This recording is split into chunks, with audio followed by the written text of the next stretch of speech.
Well, this message comes from me and Christopher, and we thought that because our information this week was a bit less listy and a bit less links to every website everywhere, that we'd be as face to face with you as we could be in these current circumstances. So this comes with our greetings, and we hope that for those of you that were able to open this week for private prayer, that was a good and meaningful experience for everyone involved, and that everybody stayed safe. We're fully aware that it's just simply not possible for everywhere to open for a variety of reasons, but thank you if you were able to.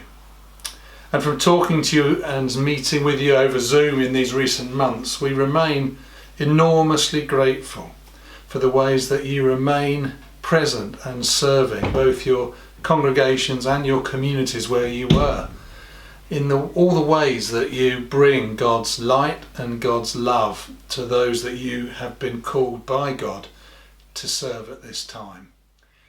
Since we last wrote, Diocesan Synod has met together by Zoom. Bishop Viv gathered the Synod for a special prayer meeting, and I found it hugely profound. It was a very moving morning, very cathartic. Viv spoke 4 times, and we divided up into small groups to pray for one another.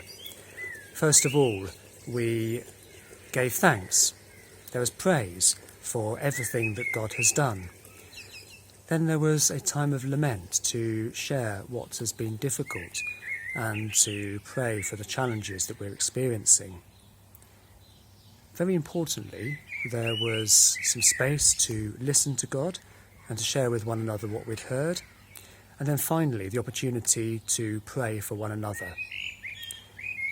Viv's talks are on the diocesan website, and I'd really encourage you to go and have a look. Listen and share with churches and other communities. It was a really special moment in the life of Synod, and something that we can all share in. From speaking to you over recent months, we know that there have been such a broad range of experiences through this COVID-19 crisis.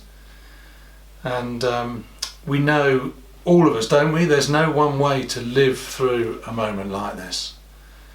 Christopher and I were reflecting, and we noticed in both our lives we've had those times of great loss, but also times of deep fellowship.